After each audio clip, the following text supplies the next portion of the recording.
come to National Gallery of Modern Art, Bengaluru, in conjunction with the retrospective exhibition of A. Ramachandran, works from 1964 to 2016, in collaboration with Vadhera Art Gallery. We are having a talk today by the curator, R Sivakumar.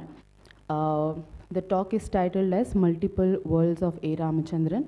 Let me briefly introduce you to our speaker this evening. Sivakumar is contemporary art historian, curator, who has been teaching history of modern Indian art at Shantiniketan. He has written several important books, catalog essays, articles on works of some of the most prominent modern Indian artists like Rabindranath Tagore, etc. He has also written a book about Shantiniketan murals and another significant book titled Sensibility Objectified, The Sculptures of Sarbari Roy Chaudhary. He has written substantially on the works of A. Ramachandran as well. Among his major curated exhibitions, Shantiniketan, The Making of a Contextual Modernism, Binod Bihari Mukherjee, A Sanitary Retrospective, co-curated with Ghulam Mohammad Sheikh, The Last Harvest, Paintings of Rabindranath Tagore, commissioned to mark the 150th birth anniversary of Tagore. So without further delay, I would welcome Shri R Sivakumar to present his talk on the artistic journey of A. Ramachandran. We also have with us the artist Shri A. Ramachandran, and after the talk, we will have a brief interactive session with the speaker as well as the artist. So I hope you all enjoyed. So I would like to invite Shri Shivakumar to please come and address the talk. Thank you, sir. Okay, friends. Well, I should thank you all for coming today, because I know that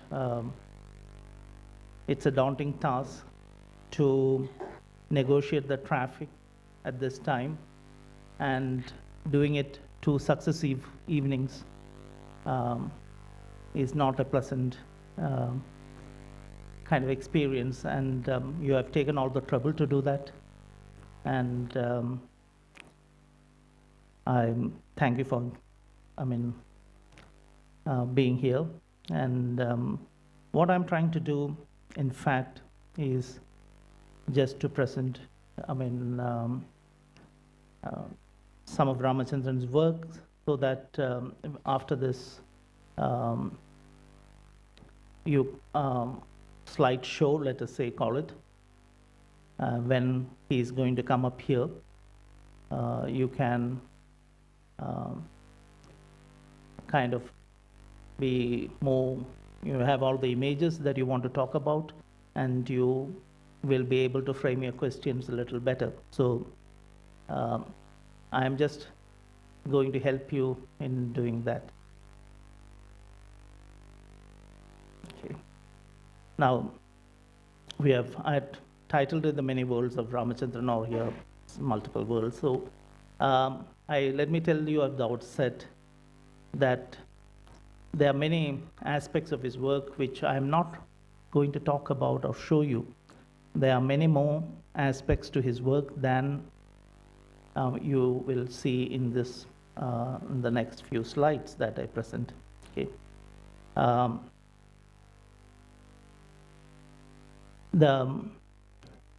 In some senses, art has been shaped by a number of places. That's one way of looking at it. The first place is, of course, Kerala, and where he spent his early days. And one should remember, it's not the Kerala of today that we are familiar with, but it's the Kerala of the mid-30s and early 40s and so on, which was a simpler place, probably a much more lush, much more greener place. And it's this image of nature that probably first made him turn to art, in a sense, because it was in this rural outpost of Attingal that he began to practice art, look at the world around him, and images which has remained in his mind and has been reflected through his writings. Okay.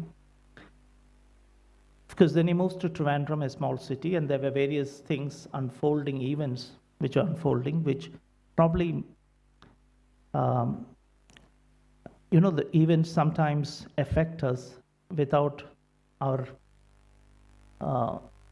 kind of analytical engagement with them. They just affect us at a certain point, and then probably we'll begin to read them, analyze them a little later. And as he moved to Trivandrum, there were two things that he discovered: the Bengal school, which he had already seen in the reproductions in the Modern Review, but in the art gallery there were wonderful collection of the Bengal school artists. And I think that was his first experience of art. And the other thing was that he went to college and studied literature, and it also brought him close to many of the great living writers of that time.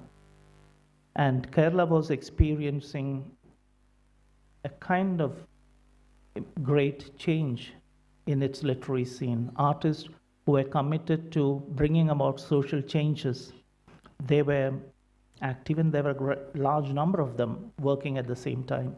And he got close to many of them, and it gave him a vision of art. But at the same time, he noticed that in Kerala, what was seen in literature cannot be seen in the art world. It wasn't there. I mean, a serious art practice that was related with the current scene and trying to make a change in that scene, that was not there. But a reproduction of a sculpture by Ramachandran, which he saw, caught his attention. He thought, this is a kind of art that I would like to do. This is the kind of art that is comparable to what the great writers are doing. And that took him to Shantiniketan, and primarily with the aim of studying under Ramachandran. But he also discovered other teachers in the process.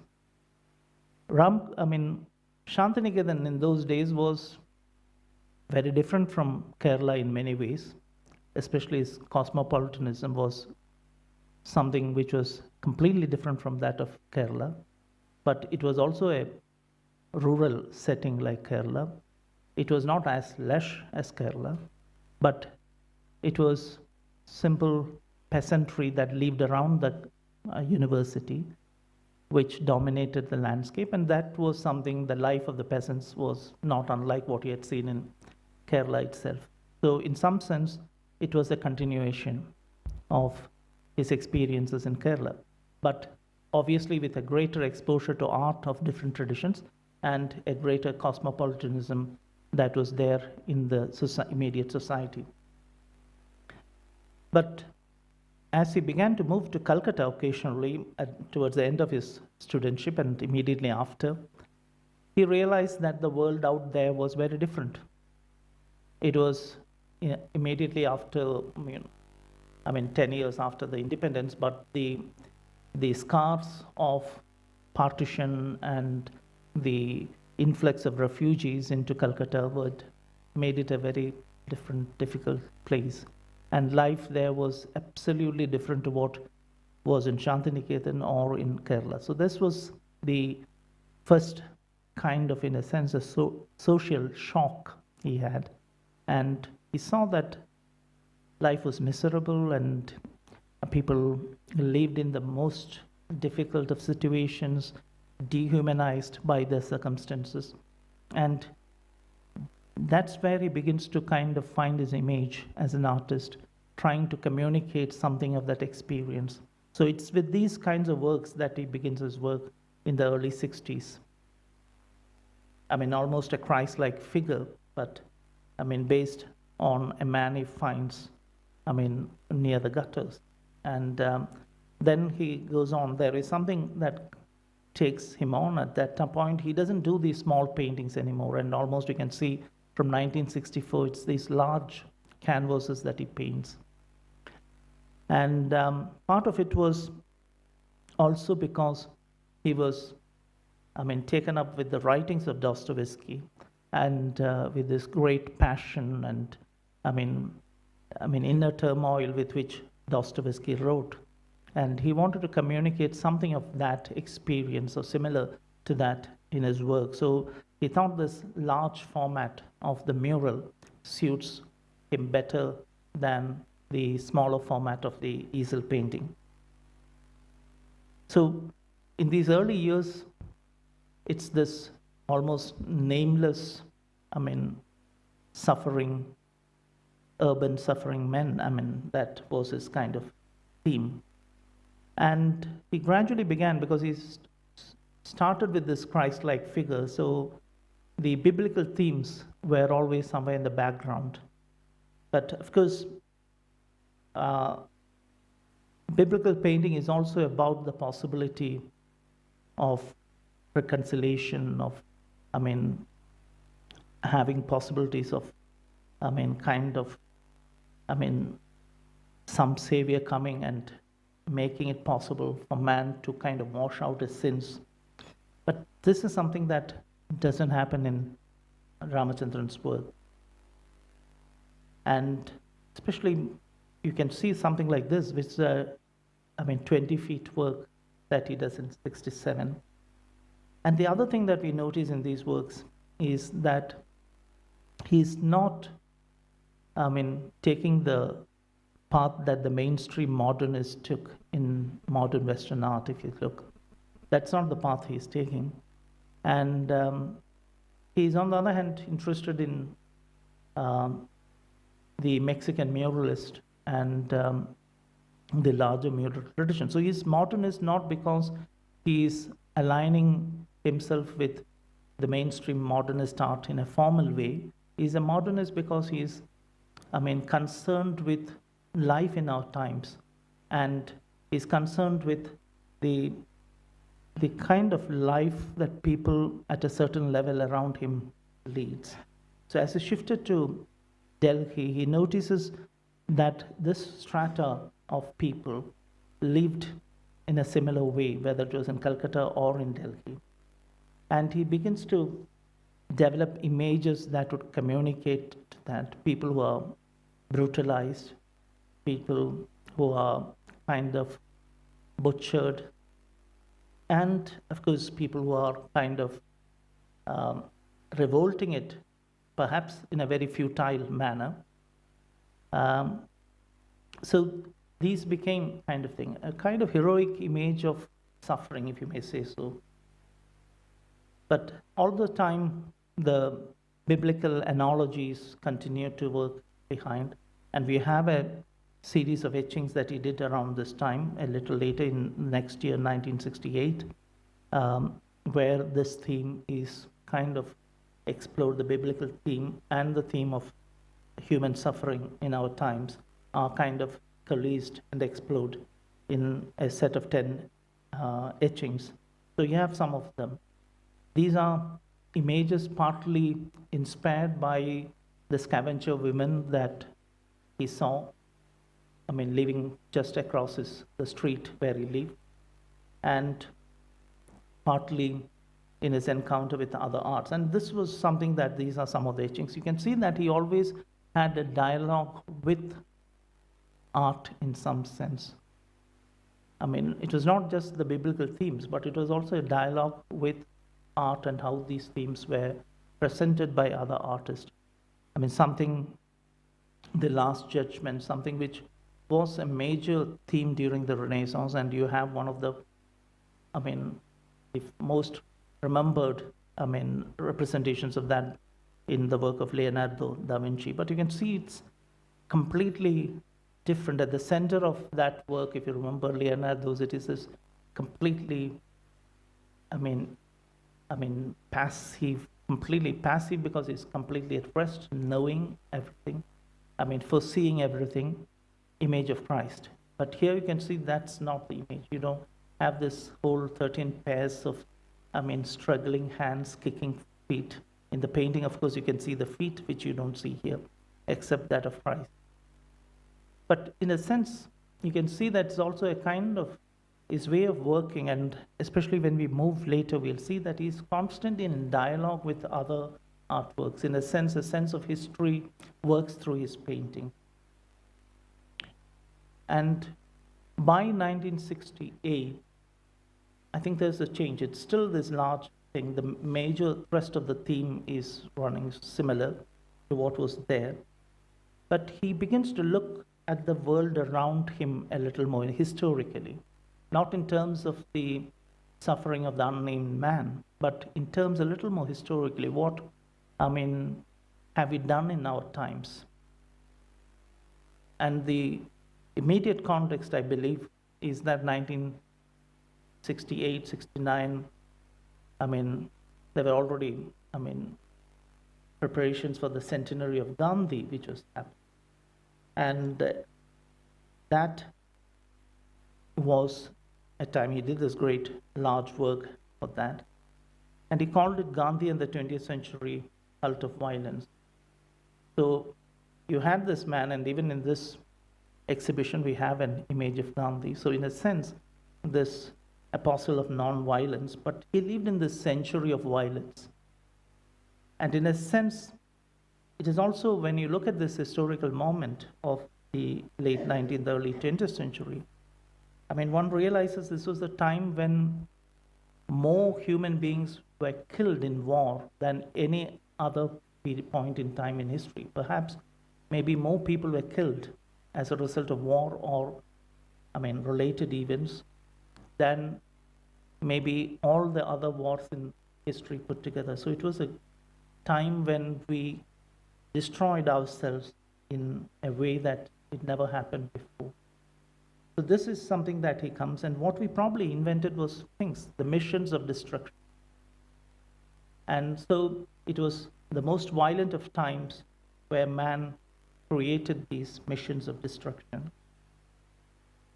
And 70, 71, 72 were also difficult years. It was also politically unstable years. In some sense, we have other images and other paintings which are in the hall on display, which deal with some of these. But we see that there were paintings like this, 1970 ceiling, where you think there is an order, but then this order seems to be something that doesn't really, organize things in a structured manner, like in a Renaissance painting. This order is somewhat a kind of spurious order, in a sense. And you probably think, okay, these figures are there standing, stretching, but then you realize some of them, you're not very sure whether they're ascending, whether they're descending, whether they are, kind of suspended in kind of thing, in space, or something more directly kind of talking of the kind of knowledge that we kind of think and how we use that knowledge. Anatomy lesson, obviously a retake on the famous Rembrandt painting, but almost pointing in the opposite direction. That was recording where anatomy lesson becomes a kind of motive of the creation of knowledge for rescuing, saving humanity, and that is turned almost its opposite. So the anatomy lessons of our times are the anatomy lessons for destruction.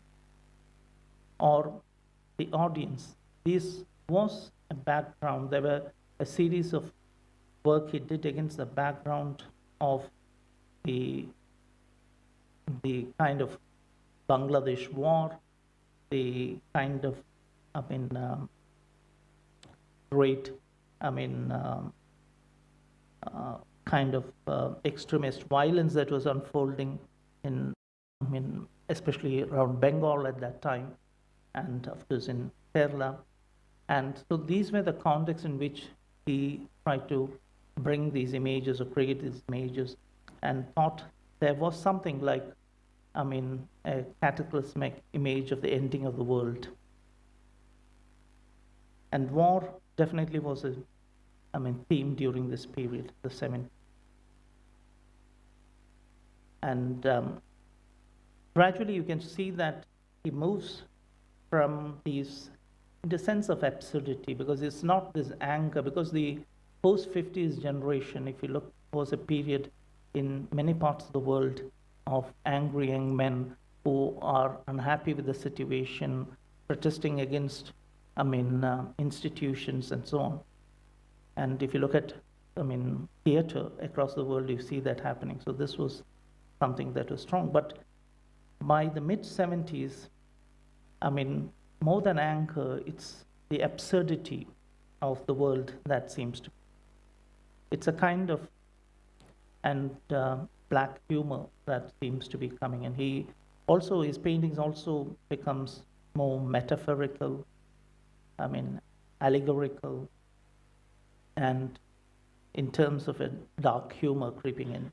And there were, his memories again from literature, maybe of a 18th century literary figure like Kunjan Nambiar, who had this sharp, biting, satirical kind of works that he did, and which Ramachandran was obviously very familiar with. I think that kind of literary traditions, rather than that of the progressive writers of the 50s, begin to interest him more. And a sensuousness creeps in with that. But this absurdity had various things. We have these series of works here. The illustration he did for Sadat Hasan Mando and his stories. In Mando's stories too, you have this great commentary on the world and the craziness into which that the social world descends into. And the other thing, we have these 4 paintings here, the puppet theater, which is a similar thing. Based on the Pakistani novel Kushiyonki Bagh, and which is exploring life under dictatorship. But this is 1981, but you can see that was already there in his art. All these elements were probably there in his art from a few years earlier. That, something which is a mixture of, humor and satire combining together. But the major change happened with his work on Yayati, and in fact, yesterday, while inaugurating this exhibition, Girish Karnad was talking about it. This is the first version that he did, and this was followed soon by this large painting. It's about 60 feet, and this is the first part of it. It comes in 3 parts, and you can see there is something significantly changing in his work. Most of you would be able to recognize there are figures which are modeled on the Ajanta paintings, which are a retake on various other sculptural motifs, the trees, for instance. So he's looking at the possibilities of how to probably relearn something from the traditional Indian arts, which, this whole generation of artists, including himself, had neglected so far. And many more of this. So it's the last section. And obviously there are both personal and social reasons behind probably each of these paintings. In this case, for instance, why does somebody who is in his mid-40s and who is getting recognized as an important artist on the Indian art scene suddenly think of old age? Or suddenly, who was talking of angst and suffering and so on, suddenly moved to this celebration of beauty and sensuousness? It was an eye infection which he thought was going to be dangerous, and for a moment, he had to stop painting. And you can imagine, for an artist, not the anxiety of not being able to see probably comes as a big jolt. And suddenly he probably realized, this world that I haven't looked at enough, it might slip away from my hands. And this is where Yadi in a way comes. This is the personal side to it. But there were also other aspects to it. it was also the time when there was this great violence against the Sikhs in Delhi, and he was witnessing that. And he was completely shocked by the kind of violence that man can kind of do to each other. And he thought all that violence that he was trying to paint and shock people out of the slumber doesn't make sense if in a world which is so violent. I mean, all his metaphors of violence probably looked very simple before what he saw. And he also realized maybe there's this whole other experience of the world that Indian art talked about and which we overlooked. And probably we ought to come back to these things. So the next few years, of course, the eye ailment was not as serious as he thought, and he could get back to work. And you can see the next few years, he begins to work with these things. And let me go back a little bit. The models for this, on the one hand, if it was Ajanta paintings and so on the other hand, it was a group of Lohas, I mean, this migrant, itinerant community that I'm from Rajasthan. And he sort of more or less followed them back to Rajasthan, and he goes into these places where they live and around Udaipur and to the villages. And that becomes the setting for his paintings. There he discovers both the last remnants of Indian miniature painting, which was alive in Udaipur till almost the middle of the 20th century. And so his search for this roots in Indian art takes him there and to the kind of people who probably lived closer to that world, and they become his thing. Initially, of course, you can see that he's using mythology to enter that world. I mean, the stories of Urvashi and so on, and Pururavast, I mean, another kind of mythical character who comes on an annual kind of visit to the land to meet Urvashi and so on.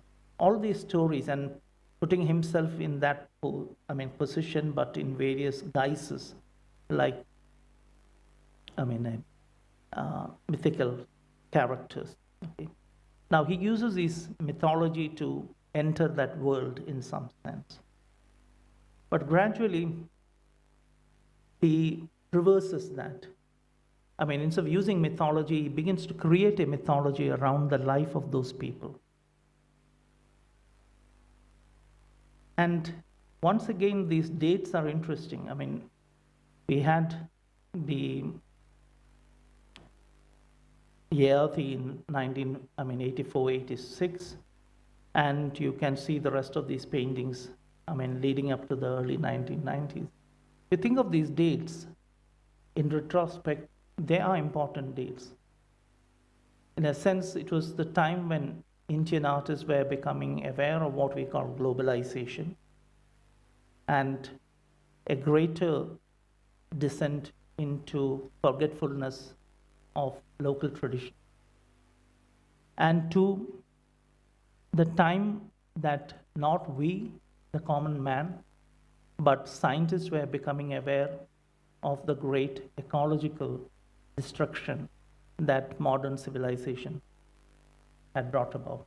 Of course, very recently, writers like Amitav Ghosh, historians, and so on, I've started, talking about this.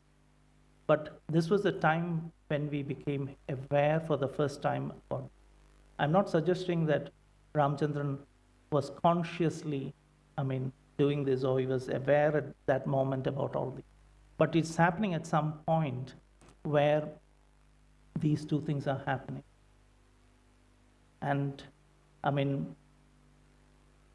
he is going back to a kind of life which, he had himself left behind in Kerala, a kind of possibilities he had suppressed for moving into the space of modernism.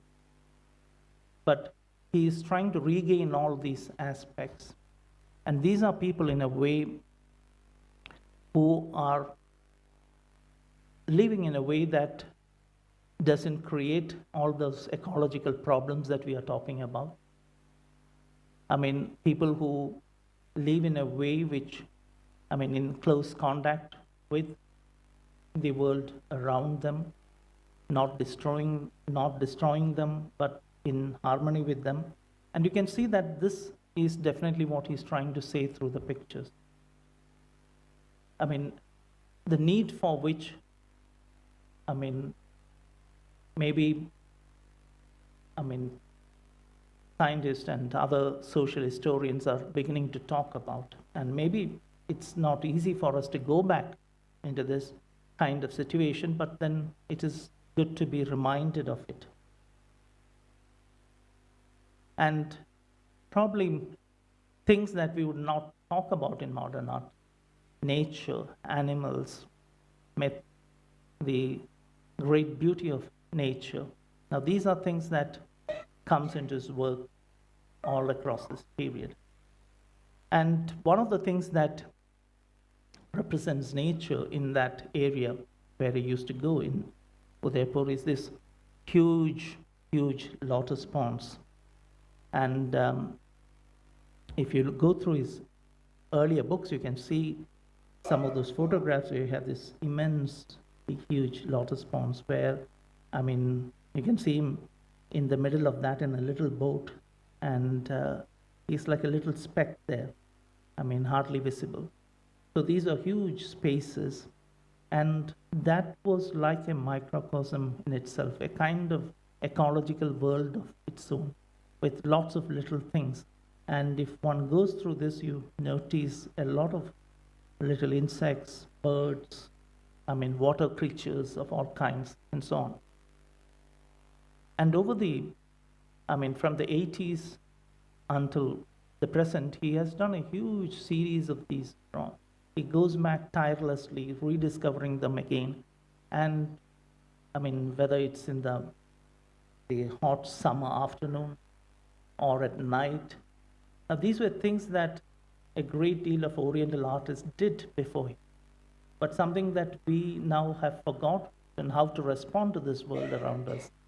In some sense, he begins to discover this world once again, whether it's the afternoon, night, I mean, twilight like this, or as the season changes throughout the year.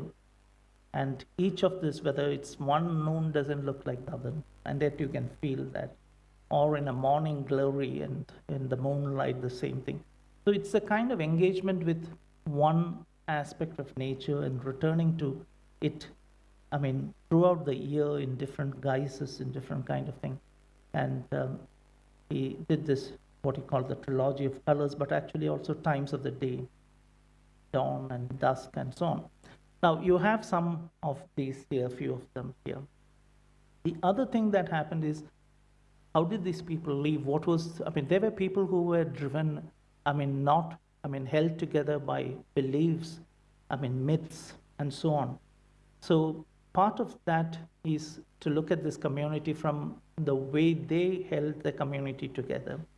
And very often they hear, for instance, the young, I mean, kind of brides are going to this mela, which is held every year, where they discover their grooms. And most of these show them in this, I mean, lateral movement and held together, almost similar as a unit in a sense. I mean, not so much as individuals as belonging to a kind of social group. And you have many of these things, whether it's a little, I mean, ritualistic bath or a kind of gesture. So this is something that he does.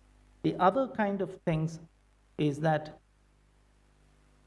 how does this, I mean, a set of things which is where they represent to you a certain, I mean, symbolic significance, which the artist discovers something as an outsider, because he plays this role when he looks at this community and goes and visits them every year, and he has been doing that for now about 15, 20 years. And when he does that, there's this role that he plays both of the outsider and the insider, that community. And some of them, we said that he's looking at the outside and the community sees itself, and now he looks at it from outside, an outsider, and sees how he would see them as integrated and larger symbolic things like this, where you can see it's quite different. It's where every figure faces you. It's more symmetrical. It's, doesn't have that lateral kind of thing. And largely, you might have a central figure, or in this case, a central motif of this, great, beautiful tree, and all kind of thing. Gradually, he becomes one of those central characters around which the story unfolds. Besides these two large kind of things, you also have a lot of little watercolors from the 18th onward. And we have quite a few of them, slightly later ones here. And if those two kinds of paintings, large oil paintings, are like two huge mountains, and I always think this is like a little river that is flowing between them, these little narrations that he makes. They get the character of the place, but some of the people who are shown in these pictures are real people who lived there, and you can see them recurring in these pictures. But the stories are somewhat imagined, somewhat kind of thing. He is the storyteller of this whole, thing. Again, something that we had Indian art good at doing, and probably we have kind of thing. So he is, in a sense, entering the lives, the minds of these people, and trying to narrate their stories. And of course, doing this, he is partly transcribing what he sees, partly creating an imaginary world. And this is another aspect that he meditates on, the artist's role in transmitting what he sees of the world, and in that transmission, how much of a, imagination and how much of his own inner world gets reflected. He becomes, both in his paintings and his sculptures, somewhat somebody who carries them. It's like a caryatid for that world into moving to our world. And sculpture becomes a parallel kind of thing from him. Not to suggest anything like that, but rather to kind of, partly, of course, the role of the artist in creating is a serious matter, but it's also, something that we overdid and over kind of glorified in the modernist kind of thing. So he's partly undoing that by painting himself repeatedly in the figure of the maker. So there was, when he does that, he's celebrating life indeed, and that becomes his major focus. But at the same time, in a way, one way of looking at his work might be, okay, this person who was looking at all this, the predicament of human beings in this time and violence and so on, he seems to be leaving all that and moving away. One way to answer that, as I said, is like actually he's reminding us of what we did, to this world, through a quest for modernism as a parallel, on a parallel kind of line to that, and how probably we need to undo it all. That's the question. So celebrating life and nature becomes part of that. But it is not that he's not unaware of things happening. I just end with these two pictures, Lullaby to the Unborn Girl Child, and the next one called Rituals for Resurrection. In a sense, these paintings and the titles he gave them also, tell us that probably, he is not totally unaware of, the grave problems. We are, in this celebratory kind of image, there is an undercurrent of things. The painting itself probably for him is a ritual for resurrection of a kind of life, a way of doing and a way of relating to the world, which unfortunately we have forgotten. Thank you.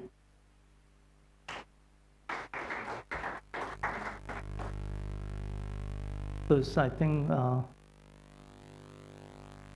questions to him, and so he takes over.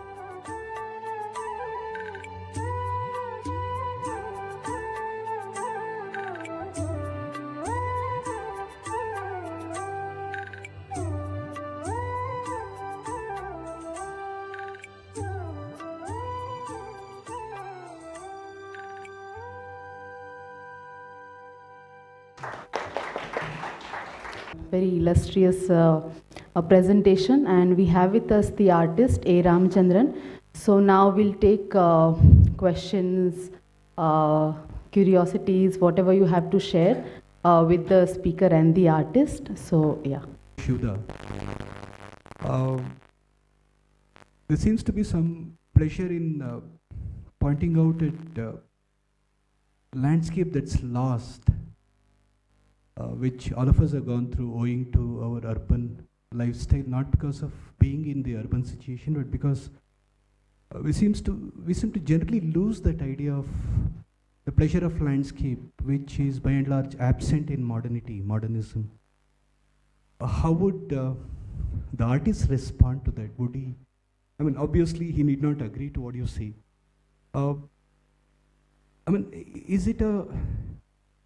how is it an art historical credentiality to point out something which we are losing out? It's just a loud thought that which, as a co-writer, I would like to share with you. What do we do with that? Or are we happy with representing what we are losing out, is the question I would like to ask. Well, I think today we don't really have to, because it's not just one way of looking at it. Maybe a few years back, we should have said, okay, this is plain romanticism.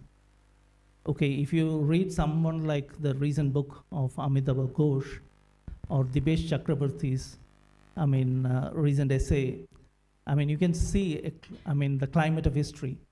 You can see that it's no more considered to be one of those, romantic going back to a lost space. But because in the way we have destroyed that, we are in the process of destroying ourselves. What we now realize is through the destruction of nature that we did, over the last, couple of 100 years, which is the years of modernism, post-enlightenment, all that stuff, is something we have become perhaps the only species that have affected the larger changes, geological changes, that have taken place and will take place. And something that even if you decide to correct, will take a long while. So I think in a sense, an artist, I'm not suggesting that he thought about all this, but in a way that sometimes you might hit upon ideas. When in the 80s, when scientists began to talk about this, even other scientists thought this cannot be kind of convincing argument. But today there's no doubt about that. Things have changed. So this is no more an issue of, we cannot push it under the carpet saying, okay, this is a personal romantic journey back into time. No, it's no more that. And he is pointing to something which is very significant to us, because, unless, again, you cannot save the world unless you love it, unless you think it's beautiful, and it's this emotional connect that will give us the power to save that. Perhaps it won't be just scientific knowledge that will allow it to do that.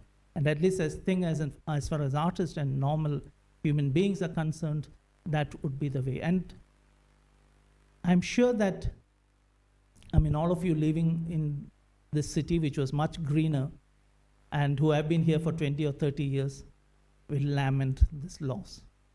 I have been for the last few days staying in this hotel, which has this beautiful, trees around it. And the moment I get out of that, I'm stepping out into a different world, which is completely different. I'm getting into a tangle of,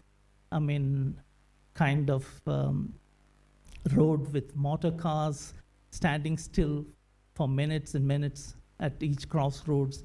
And I'm not sure which one would be better. I mean, obviously, we take all these conveniences, but we know that in the process, what we have wiped out. And what we have wiped out is proving to be more and more important to our lives than what you have created. That's the kind of situation. And that's where an artist, like, unfortunately, this was something that modernism didn't pay attention to.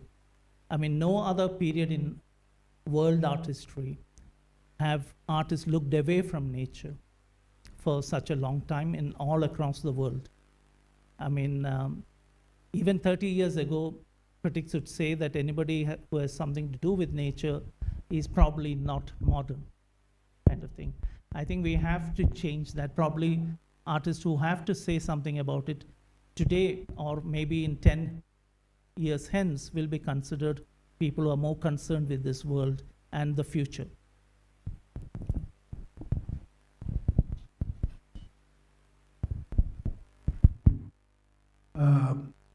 I notice actually the pre-Ayadi period, the painting which he has 84, pre-Ayadi and post-Ayadi.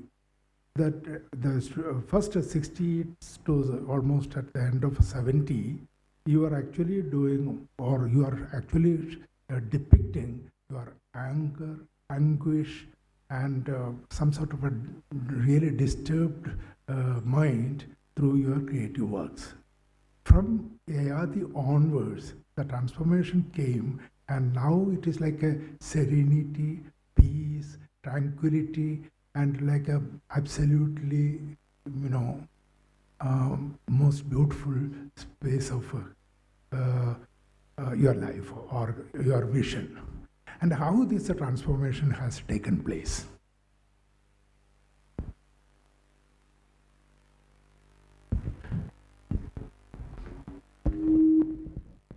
If I answer your question in a more humorous way, in the early days as a young man, I was an angry young man. So I was rebelling against all sorts of injustice I noticed. Then now I must say, in those days life was difficult and we were struggling to live and establish our. So that's a fact, as an artist, and not only myself, all our colleagues, most of the artists had a very difficult life. In a sense, it reflects in your expression. When you pass through such, like my life as a student was difficult. I go to Calcutta, I watch this misery of life. It used to make tremendous impact on me. I used to read Dostoevsky and get fever at night.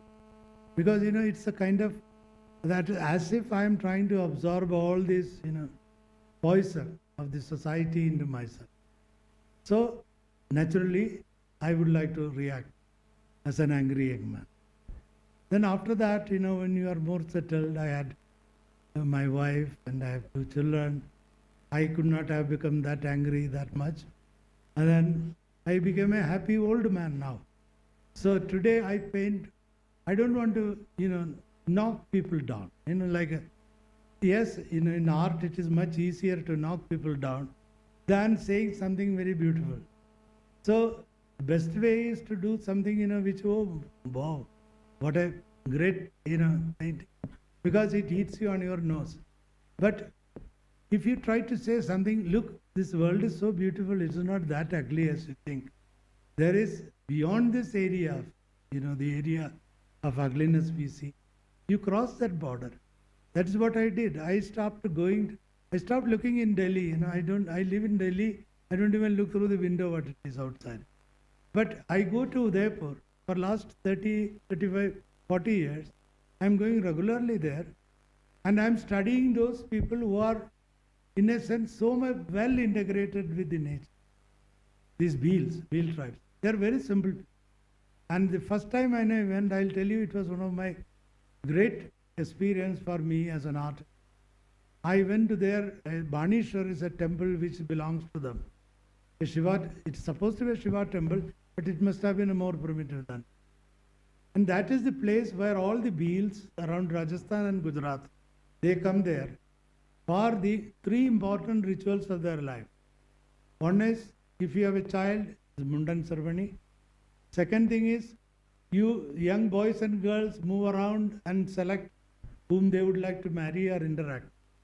And the third one is, if you have somebody died, you do the Shraddha ceremony in a tiny little river there. And believe me, when I went, except ribbons, I haven't seen anything made of plastics or any of the utensils which you see today. There were only earthen pots, stoneware, bamboo, structured agricultural implements, and these beautiful girls dressed in their traditional jewelry. Jewelry means what? It's almost white silver, but they can carry it so beautifully. And because they are working class women and boys, their body is something like South Indian bronzes. You have to see to believe. Against that, my friend Kulkarni, who used to say, look at this, the pot is designed for a woman to carry on the hip. That pot helps the woman to develop her hip, and it also helps to carry water. Now look at modern women, they carry plastic buckets. What does it happen to them? They bulge on the middle. So this is, in a sense, it's a very strange comment, I thought. But when I went and saw the tribals, because he was also a great traveler in the village areas. So I said, it's very true, the women, they work so hard. They walk 3-4 kilometers to get water, pot full of water. But I must say, they are very poor people. They don't have much to eat. The rituals which I used to sit in the whole night and watch and sketch and things like that, they do what? They just eat some maida mixed with good and make some balls out of it and give to everybody who is sitting there. And then they start singing praise of Ramdev. Now Ramdev is their God. But then I am Ramachandran, I also started identifying myself with Ramdev. So that's why I made many paintings as central figure. Because I'm an outsider and also an insider.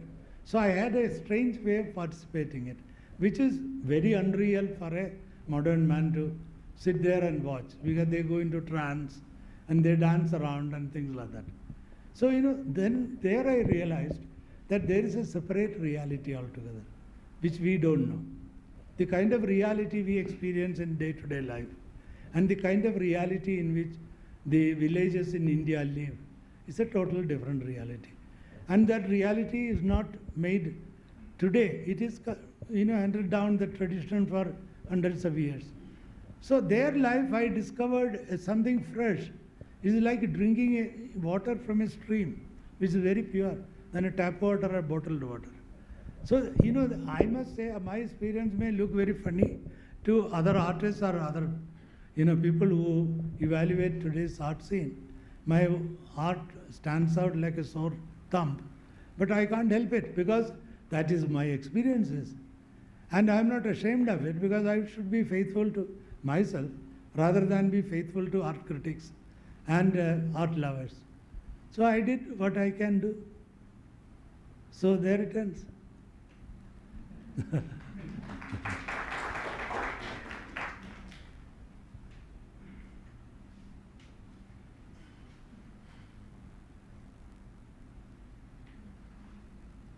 You have titled it Yayati. No, that painting is definitely based on, like yesterday Girish Karnad was saying, that I also read Yayati, just as Girish Karnad did when he read that.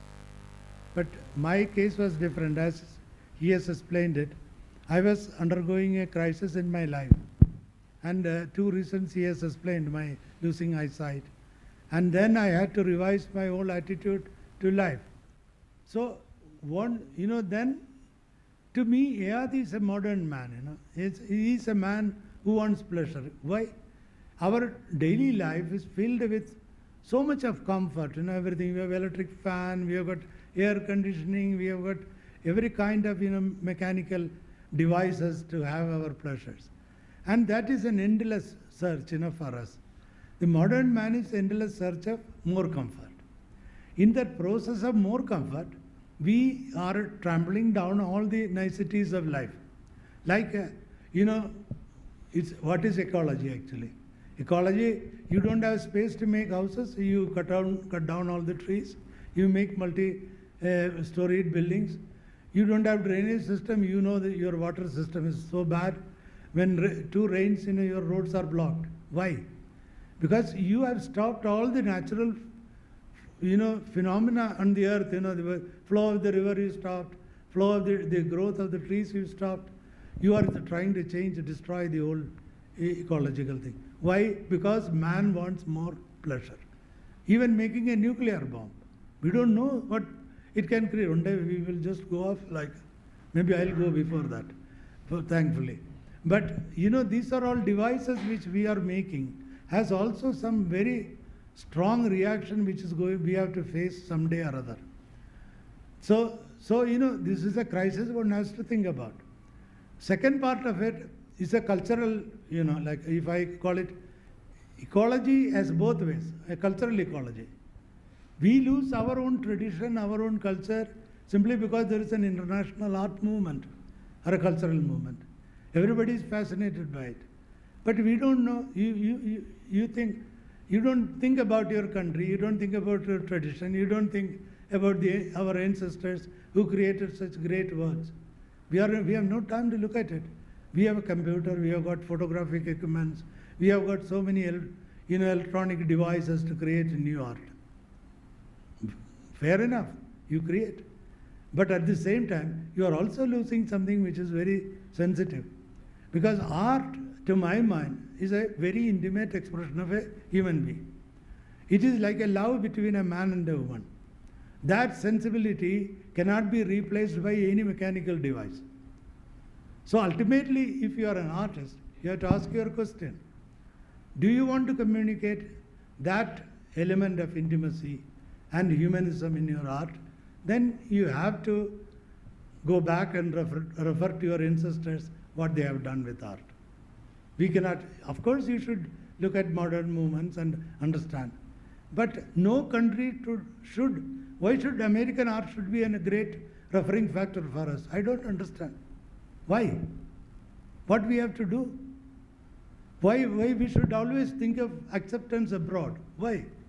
I want, I came all the way to Bangalore. Bangalore people accept me, I am more happy than I am getting acceptance in New York. Or I want to be known as a Kerala painter first, Indian painter second, then only I think about other countries. Even if I am accepted abroad, I tell you this, only the country which you live, if you are a part of that, will only remember you. Tagore will be remembered only by Indians and mostly by Bengalis, not by Americans. Even some few people may come and do research, but that doesn't mean anything, So you have to become a part of the common people's culture and psyche so that they remain there. Like all our classics, Kalidasa, whether he is accepted in England or not is not the question. Premchand is our writer, Satyajit Ray is our filmmaker, Adur Gowalishn is our filmmaker. So these are the kind of things which you have to think about, like in terms of our own culture. We should have, of course we should know about what is happening throughout the world, but I also think we should also emphasize, like Mexican artists did in 20th century. That's why I admire them. 20th century, Mexico is the only country which stood against all the modern movements and created their own modernism. They created a huge public art by painting huge murals. They are very gifted people. They created all their art from their own cultural resource rather than looking at the international thing. So of course you may not agree with me, I know that, but it doesn't matter. I have to tell you what I think about, because I think I should be part of this country. If an Indian remembers me, I'll be more happy than 5 Americans think about me. That's all. Thank you.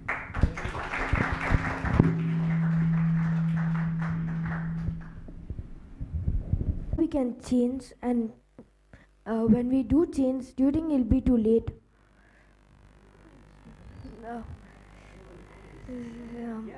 Sorry.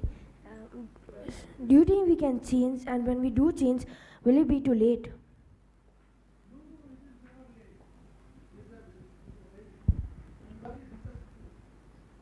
To undergo.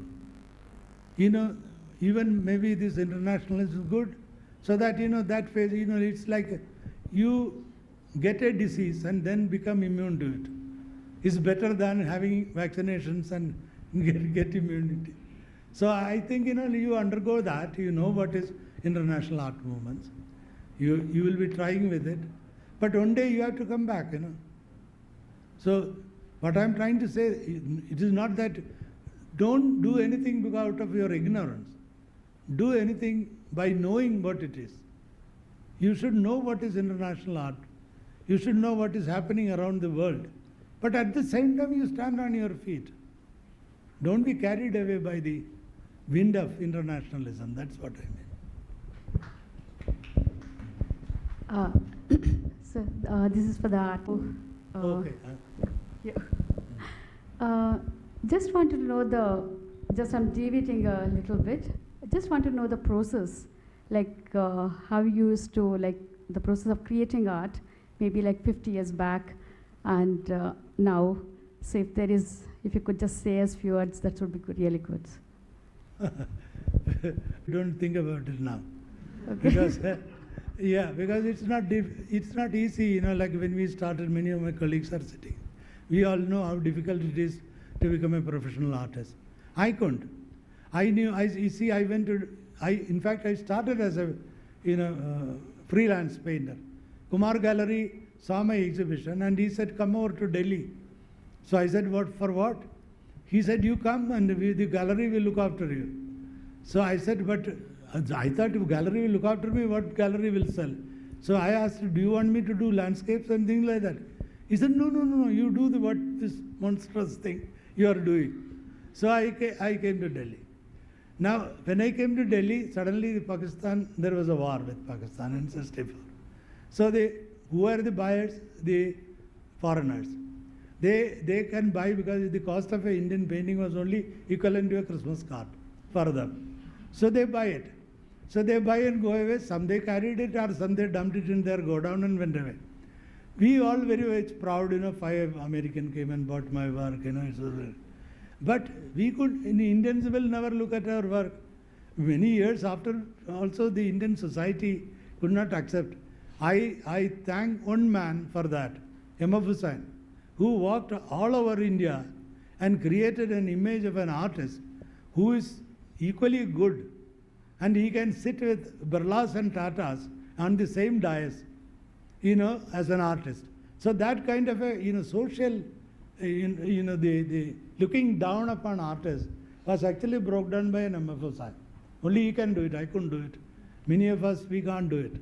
But he had that charisma and he had that capacity, and he did an enormous lot for Indian art in that way, for modern Indian art.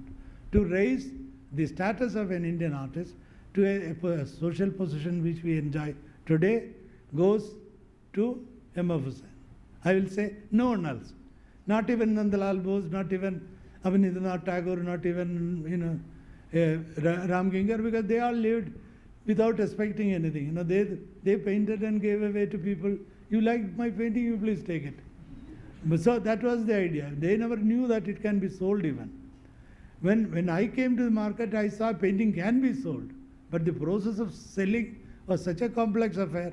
You have to go to parties. You have to stand there like an idiot, smiling at everybody. And they ask ridiculous questions. You have to answer all those things. And then, to try to be modern means socially modern. And then I found I am not capable of that. So I went and took up a job. I became a teacher. I started teaching art in Jamia Millia. I tell you, that was my great salvation. It saved me from modern art. I went and settled down because it was outside the city, suburbs. That university, it was a small university. It was run by national Muslims. They were great human beings. I was very fond of teaching because my students came from villages, from the backward Muslim communities with burqas and everything. They never became great artists. I could not produce artists like KG Subramanian did, because KG was working in Baroda. I was teaching students who are they don't even know what art is.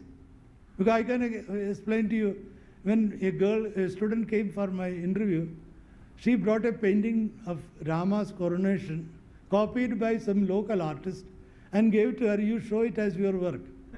So she brought this work, I looked at it and I asked, beta, batao, ye tasveer kisne banaya? Sir, maine banaya. I knew that she can't make it because it was a very colored painting. Then I said, अच्छा बताओ ये क्या चीज़ है? Sir, ये राम जी का wedding photo है. So you can imagine the kind of students I had. But it doesn't matter much. I taught them that you have to be modern, you have to change your social system. You come by burqa, but please remove the burqa and walk around with jeans. You mix with boys, that is a very good thing. I taught everything bad for their parents' daughter, and liberated them, so that now I see the students I taught, their children have become very, very modern, as good as any other students of any other university, whether JNU or College of Art. That is my credit. But in that process, I got a very great peace of mind. I lived in that small place. I had a studio. I could work even till night.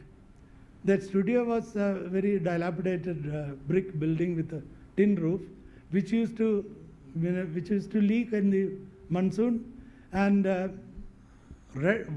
black ants used to come up, and they go to the ceiling. So I went to my boss, head of the department, who was from Shantantinga. He was a nice person. So I said, sir, I can't work there because so many, the black ants are going up into the ceiling and they are falling on me. He said, तुम जैसे painting करते हो वैसे वो चीटी क्या करेगा फिर? तुमको काटेगा या प्यार करेगा? So that was the kind of people who lived with. But it was very good, because I had friends like Tayyab Mehta, Kishan Khanna, Ram Kumar, Gai Tonde. They all used to come to Jamia. They used to sit there. We had my children grew up seeing all of the artists, So I was in touch with the modern artists and their movements. I know all of them, the artists here sitting in front of me. So I knew all of them, but at the same time I was living away from the Delhi city and the parties. So I cut down all those artificial parties. I lived a happy life. The only thing I did was to earn some money was doing children's books. These children's books were published in Japan first, and with royalty I lived much more better than any other professor there. So that much money I could get. So I never worried, I never looked back. I designed stamps, I designed India's currency notes. I did all kinds of things, and everybody said, "Tum commercial ho gaya." Maine bola, commercial kaise? I am trying to do something different than other people. My children's books are not Amar Chitra Gadas. They are like, if Rabindranath Tagore can write for children and Nandalal Bose can illustrate for children, why not I do it? So I did my own books. Myself and my wife wrote books for my children, actually. So, then they got acceptance abroad, and then I was feeling much happy that, things worked out well, because no painting was being sold. All the things will happening is one sale in the National Gallery or, Lalit Kala Academy. For there were so much of crowd, you can't imagine how to live in those days. And even then, you will get 2,000 or 5,000. This large painting you saw in the museum, which was bought for 5,000 rupees. So that was the kind of money we got. So we didn't know what money is till very recently, when you don't need money, you have some money now. So it's a very strange contradiction of life. When you really wanted money, and when you want to, really I can eat very good food, but I can't eat, I'm living in 5-star hotel, but I can't eat any of their dishes. So that is what life is, like when you get recognition, when you get everything, then you have time to go, pack up and go, that kind of thing. So that's it, my dear friends, that was my life. So I think, you can imagine how we came all this way. So the books were illustrated or they were like the stories? Pardon? The books you made, I Yeah. mean like they were like, No, the books were illustrated. yes. The okay. books were written by him. Yeah, The books. we wrote stories. When I used to tell stories my children, if they don't like, then I know they are the best editors. So I rejected. And when they liked it, of course, I made picture books. Okay, I might add that books were also, I mean, all these books had, besides the stories, usually did them in a style which was closer to some aspects of Indian art. Like one of the books would be like the Madhubani paintings. Another might have images, say, taken from, I mean, Warli kind of thing. And he also innovated, I mean, not only just images, but he also innovated the ways of doing them. Like the Warli thing, for instance, was done in etching with embossed white surface, intaglios. And so you had this rather three-dimensional feeling to those things. And because they were printed by very good publishers in Japan, they were done extremely well. But before that, there was a very innovative set that the Thomson Press did, which was very simple because the technology of printing in India at that time was very simple. But in fact, he had used those processes very creatively. There was one I remember which had, I mean, puppets like thing and collages and so on, used so that you create two different kind of realities in it. So all these were extremely innovative books in terms of visual things. And there was one which I remember which was done as if you are having a journey from Mughal India to modern America. And the style in the book was changing from page to page, and so also the characters. So these were extremely innovative kind of book, and it was done in a sense with the kind of thing familiarizing children with the visual language of this place, so that you grow up with these books. Maybe then when you encounter one of these, I mean, art styles or works in those things, they don't look strange to you. You kind of know how to respond to it. You kind of see it as not being, I mean, unart-like, but you know how to read those things. I mean, so this was also partly, there was an educative side to those books. And maybe recently, I think, I mean, 4 of them has been reprinted. Yeah. Yeah, 4. Yeah. No, unfortunately, the books are not here. Display here, sir. No. They are displayed there. In the, maybe in the, you can look in the, I mean, in the bookshop, probably there, it's there. And so recently they have been reissued by Vadhera galleries, I mean, kind of thing. But they are extremely interesting books. And I think that forms a part of it. Unfortunately, we couldn't have, I mean, show them here. And I also missed showing them today, but I think they are very important part of his work. Sir, actually, after you talked about your life, to an answer to Surekha's question, it is not good to say anything intellectual, critical, because you already said that you cannot paint for satisfying critics. Having said that, I just want to tell you that I was so happy to see one painting. I was counting, actually, we were standing in front of that, and we were counting, we could count 9 species, different species of birds in that painting. It was wonderful. Why is it? Because there's a recent book came out, Peter Wolleburn, he's a German forester, Hidden Lives of a Tree. So that book, after reading that book, when I look at your work, you have actually found the essence of life, the ecological connectivity that runs through all the species, all the beings on earth. So that's a wonderful thing. Then one thing you said, you are no longer an angry young man. Maybe you have aged, but your anger is still there when you talk about the kind of, you are no longer a modern or something like that. So the anger is palpable. Actually, that is a great thing. Then you said, your works look like a sore thumb sticking out. I would say it is better to be a sore thumb than an ugly mid finger, which is contemporary art, which has turned out to be. Thank you. This is only Johnny can say that.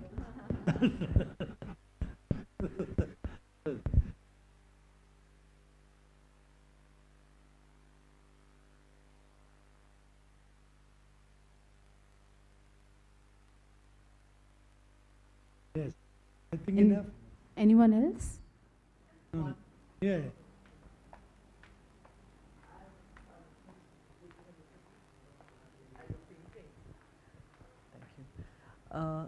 I just wanted to know, one of the most mesmerizing things about your work is your use of color.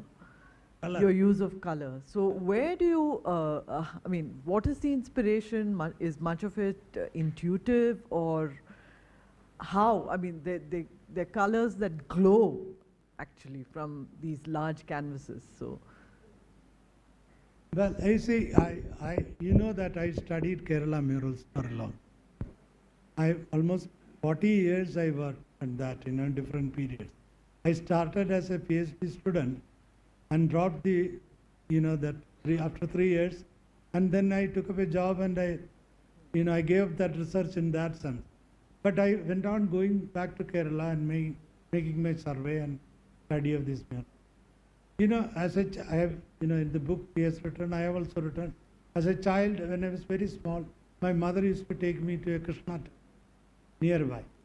And in the darkness, I used to watch this brilliant, images in Kerala temple. They are very extremely bright colors. So, that kind of a tapestry color on the wall remained in my subconscious eyes. And then later when I started painting, many of the artists use very limited color in Indian art. You look at all the artists, they have a range. They don't go beyond. They don't touch certain. That is one of the reason when I did Yadi, people thought I am atrocious painter. What is this here? He used such colors nobody will use. So at that time I was experimenting with that. Can I get that luminosity of a color which will ondulate? So I started trying to develop the same process of a fresco painter. What he does is he overlaps thin colors to get a brilliant shade of, suppose a girl, we have very beautiful expressions in Malayalam about, they have made parallel. The girl's body looks like the tender teeth of a arecanut. So that's a kind of green. How can you explain it otherwise? That's a special green. That green has got slight whitish to yellowish to then beautiful emerald green kind of green. Now this subtlety of a color, when in the poem, which is very beautifully expressed, but when you paint, if you want to get, you have to think of different ways of doing it. So I started doing it. I started using contradictory colors. Suppose if I want a green, I use a green, I use a red background, very thin washes of red on in the first layer. Then I superimpose with a green. Then there is a psychedelic vibration which happens. And of course you have to do a loose brushing. Plus you should not paint that fast, then it will become like a cow dung. So you have to leave the color surface dry completely, then only you can touch with an opposite color. So you need a lot of patience. So first I perfected my technique by doing a series of watercolors, you see that. yes. In that process I learned more how to use oil as not oil but as more of watercolor. So I thin my color. I don't do oily oil paintings, as if the painting has taken an oil bath. That kind of surface I don't create. I create a surface which is more like matte surface, like a wall. The beauty of a wall painting is that, all the bright colors look still very muted on a wall surface. But in an oil, if you apply those colors, they are dangerous. So they can be very irritating. So the only alternative is that means you forget about the oil technique of Rembrandt and all these great European painters, and try to adapt a method which goes closer to our cultural tradition. So the wall painting was the ideal thing. So if you look at my painting, they give you a sense of wall paintings, and also as if it is done more by tempera or rectempera rather than of oil technique. I have told you everything now. I cannot anymore paint. Because tomorrow, whatever I developed for 25 years, 30 years, I have told you. Usually no artist will do that. He is killing himself.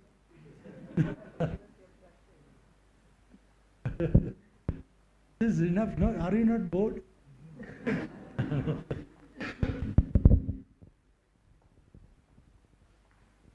Okay, maybe we can close the session now. I would like to thank Shri R Sivakumar. I would like to thank Professor R Sivakumar and Shri A Ramachandran for such lively, such witty interaction with the audience. I would also like to thank the audience for their questions to both the speaker and the artist. And thank you very much, sir. Thank you all for coming. The exhibition is on till 26th of October. I'm sure you must have visited the exhibition. And yeah, with this we close this session. We have video recorded this session. We'll upload it on the YouTube in a day or two. So if you would like to go back to it, it will be available online at NGMA Bengaluru. So thank you very much once again and have a nice evening. Thank you.